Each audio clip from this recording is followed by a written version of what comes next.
Recording by Clay Beecham. Polaris by Howard Phillips Lovecraft. Into the north window of my chamber glows the pole star with uncanny light. All through the long hellish hours of blackness it shines there, and in the autumn of the year, when the winds from the north curse and whine, and the red-leaved trees of the swamp mutter things to one another in the small hours of the morning under the horn-waning moon, I sit by the casement and watch that star. Down from the heights reels the glittering Cassiopeia as the hours wear on, while Charles Wayne lumbers up from behind the vapor-soaked swamp trees that sway in the night wind. Just before dawn Arcturus winks ruddily from above the cemetery on the low hillock, and Coma Berenices shimmers weirdly afar off the mysterious east. But still the pole star leers down from the same place in the black vault, winking hideously like an insane watching eye which strives to convey some strange message, yet recalls nothing save that it once had a message to convey. Sometimes, when it is cloudy, I can sleep. Well do I remember the night of the great aurora, when over the swamp played the shocking coruscations of the demon light. After the beam came clouds, and then I slept. And it was under a horned, waning moon that I saw the city for the first time.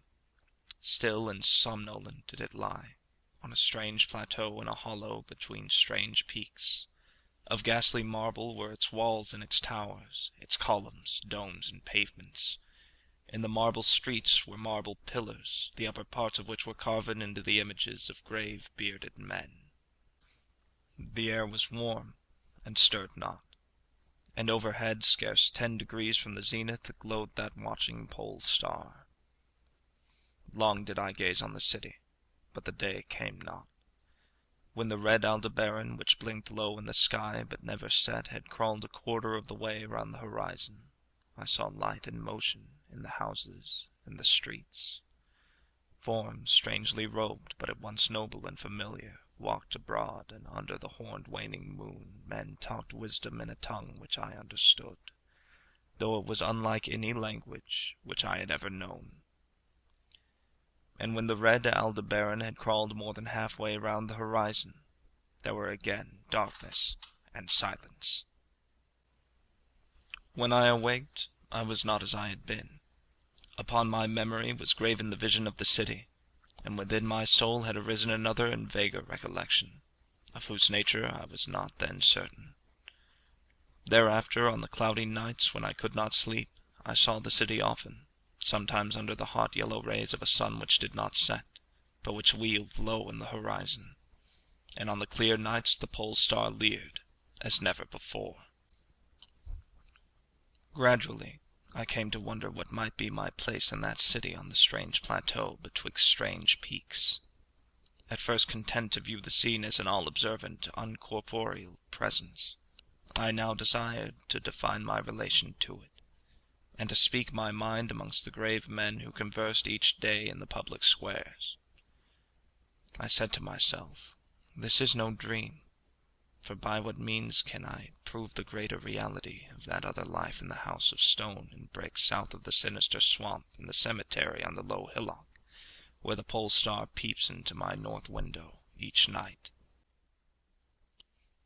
One night, as I listened to the discourses in the large square containing many statuses, I felt a change, and perceived that I had at last a bodily form. Nor was I a stranger on the streets of Olatho, which lies on the plateau of Sarkia, betwixt the peaks of Noton and Katifonek.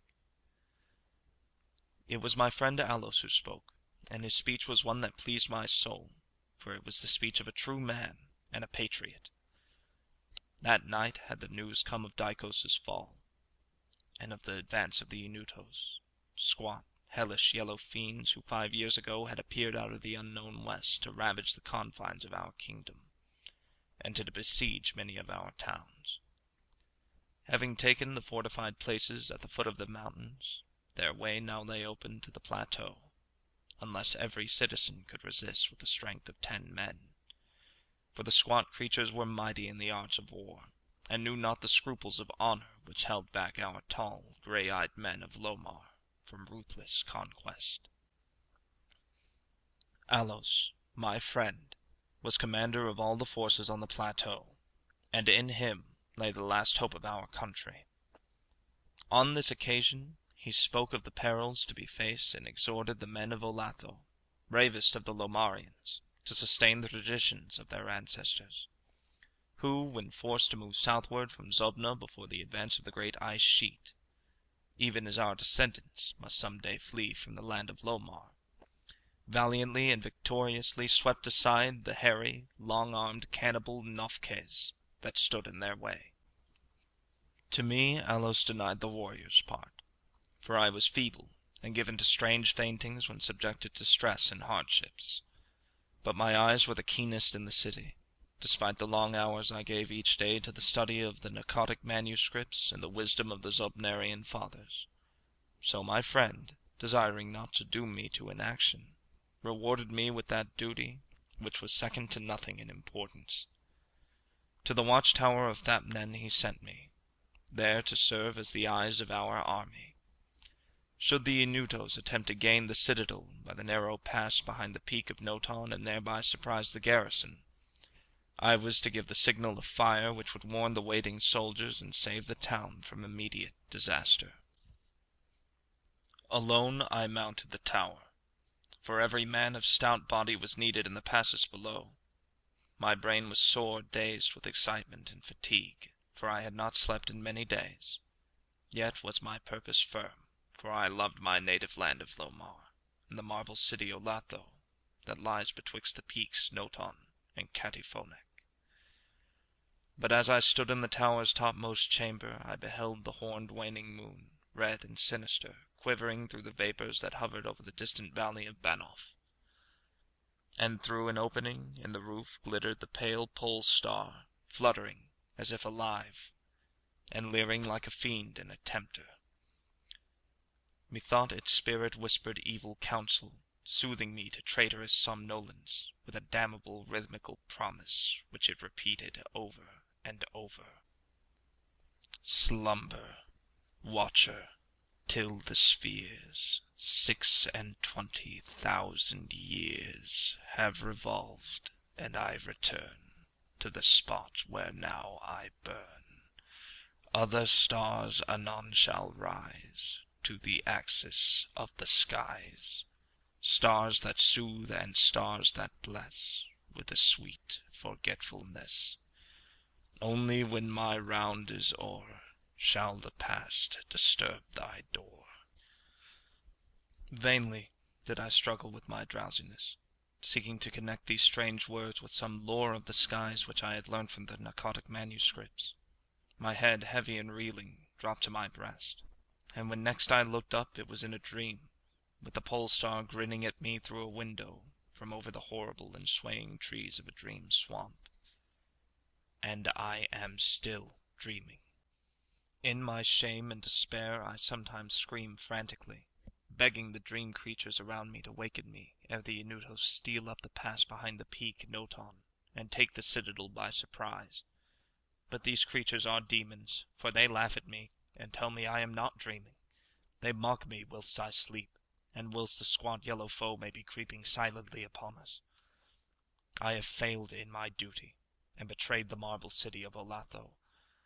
I have proven false to Alos, my friend and commander, but still these shadows of my dream deride me. They say there is no land of Mlomar, save in my nocturnal imaginings, that in those realms where the pole star shines high and the red Aldebaran crawls low around the horizon, there have been naught save ice and snow for thousands of years, and never a man save squat yellow creatures, blighted by the cold, whom they call Eskimo. And as I writhe in my guilty agony, frantic to save the city whose peril every moment grows, and vainly striving to shake off this unnatural dream of a house of stone and brick south of a sinister swamp and a cemetery on a low hillock, the pole star, even and monstrous, leers down from the black vault, winking hideously like an insane watching eye which strives to convey some strange message, yet recalls nothing save that it once had a message to convey. This is the end of Polaris by H. P. Lovecraft.